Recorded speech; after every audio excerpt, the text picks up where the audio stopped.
Alright, what's up you guys? This is HJ here and welcome back to another tech video. In today's video, I have with me here not the Surface Pro 11, not the 10, not the 9 or the 8 or the 7 or the X or even the 6. This right here is the Surface Pro 2017, aka the Surface Pro 5. Now you may be asking me, or asking in the comments at some point, why in the world would I get a 2017 in 2025? Well, you're about to find out. So for a bit of context, yesterday I got the Surface Pro, had it set up and everything, $30, and I figured I would give it a try. It does have 4 gigabytes of RAM, which I'll talk about later on in the video. But the whole point of me getting this tablet was because, I'll show you. My Samsung tablet, which I have over here on my little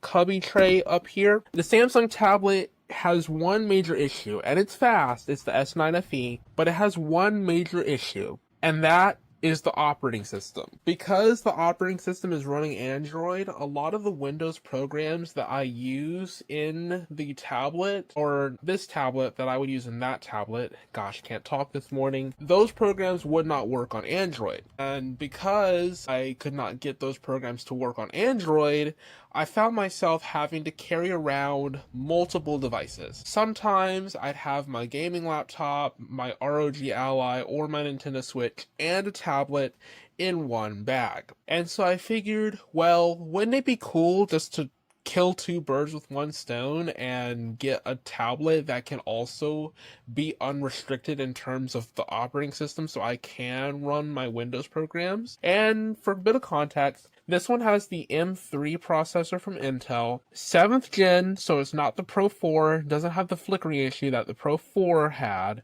And it does, like I said, it has 4 gigs of RAM, has a very good 2734 by 18... 2737 by 1824 pixel sense display, something like that. And it also comes with this 39 watt charger, which actually is surprisingly not fast enough, which I have a case and a charger coming today that's a bit faster than that and will protect the back of this, so that's always a plus. Now I went in and I set up my Windows Hello, did everything I needed to do, but the RAM, that's what I came here to talk about with you guys today. So the RAM situation, it's a mess.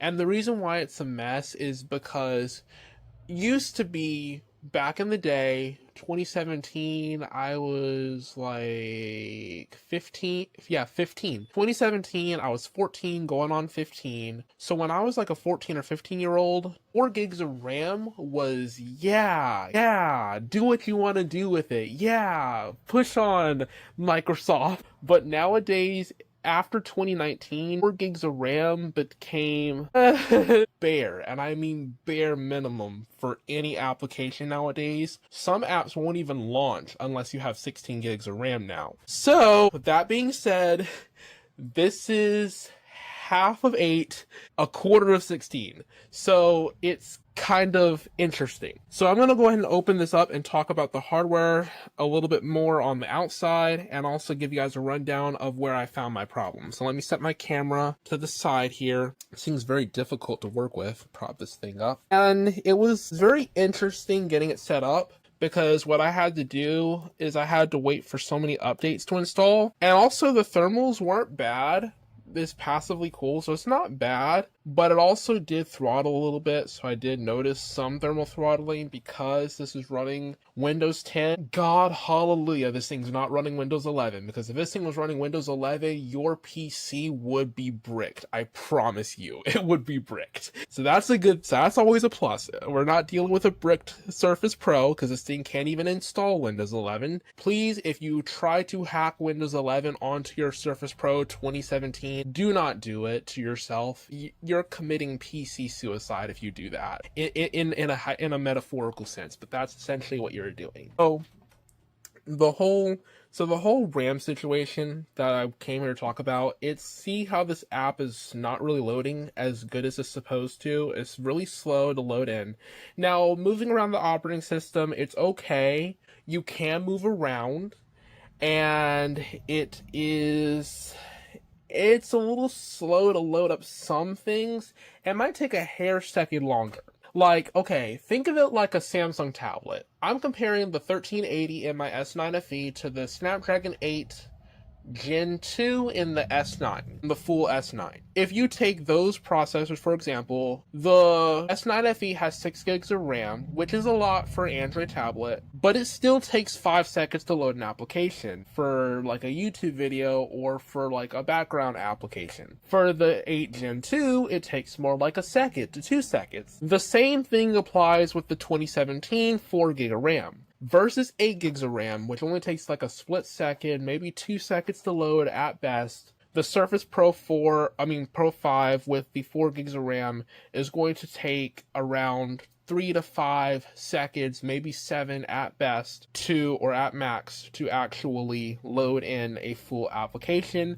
For example, if I zoom up close here, I'm on my DMs. If I zoom up here and I go to Content Creators tab in, 1, 2, 3, 4, 5. Still not loaded all the way in yet. And then when it does load in, it takes a while for the background to process the new text messages that have been sent in the chat, so that it can actually display them properly. Same thing with YouTube, same thing with Steam, and you can run games on this Surface Pro 2017. Don't think you can't run any games at all. You can run games like Minecraft runs well, Call of Duty Modern Warfare 2, not the new one, but the 2009 version, that runs great. SimCity runs great. Games like Need for Speed Most Wanted, the 2012 version, may run on this. Minecraft or Minecraft Bedrock Edition specifically will run. Java Edition might run, but it might struggle a little bit if you have 1 or 2 mods on it, because the Java Edition does build off of a different code base than Bedrock Edition does, and it's more GPU intensive as opposed to Bedrock, which is more CPU intensive. Both CPU intensive, but the Java uses a bit more of the GPU to run things. Also, Modern Combat 5 Blackout, that is a newer game, which is one of the few newer games that will actually boot on this. And yes, it will boot a little bit slow, but because Modern Combat 5 is built for ARM processors for Android, because there is a mobile version of it, it can run up here, and it can run decently, albeit on low settings. So you can play some games, and obviously you have cloud gaming, like you have your Xbox Cloud, your GeForce Now, all that can definitely run, and you can edit, but you can't edit video, you can only edit podcasts and audio. So podcast and audio editing, photo editing with Canva, long as it's not Photoshop, light gaming like the games I just mentioned, those run great on 4 gigs of RAM. So you can do some stuff with 4 gigs of RAM, but you can't do new stuff, and you can't do all stuff. So that's the only drawback. Now, for what I will personally do is I would just take this with me, and take like my ROG Ally, and maybe take my HP laptop, which is sitting over there on the bed, and go over and do my editing on that, and then come back to the Surface Pro 2017 when I need to do some basic work.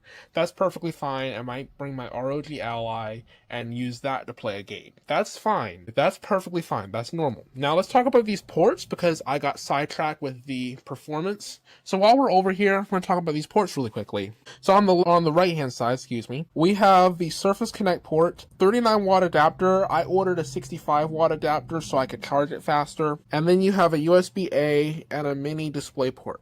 You will need a USB A hub or dongle to connect multiple USB-A devices. So if you have, say, if you had like a Xbox controller and a headset, you could connect those via Bluetooth for cloud gaming. Everything else, like your hard drives, your external mice, if you want to use one that's not Bluetooth, you will need at least a 4-port USB hub to connect those. And if you have one that has HDMI, you could use that too. But it's best to use the mini display port to HDMI to connect a monitor. That's just a given, just because it will run better on bandwidth. Now, on the inside, there is a battery. You see it right there. So this one is not the one with the what's it called? It's not the one with the ability to charge. This is actually the one that contains the actual battery. The battery does last a very long time, so you won't need to replace it like every week or so. Probably have to replace it like every month to maybe a month and a half. So it's not rechargeable, but at least you don't have to worry about buying new batteries so often. At the top, you have a power button, and you have your volume up and volume down. That's all you get for ports, and then you have the Surface Connect at the bottom for the Surface type cover. That is all you get on this tablet, so it is pretty skimpy on ports. The other situation that I have with this tablet is the brightness, which is actually really, really good, and it's pretty color accurate too. Like, look at this display. It's not even OLED, and it's super color accurate. And if I turn the brightness up on this display, my gosh, this thing, I could use this in broad daylight. In the South, mind you, because in the South, if you think using 500 nits of brightness in Canada or up north is enough, come south of Virginia. It's so bright down here that you might need an extra 100 nits because it's that bright in the summer. It depends on where you live and what angle the sun is hitting your device at too. But generally, the more south you are, the more you're gonna want to have 600. Trust me on that. I live here. I've been farther north. I know the difference. Trust me, the difference is real. If you have 500 nits down in Florida, it's not going to be the same as 500 nits in someone like Virginia.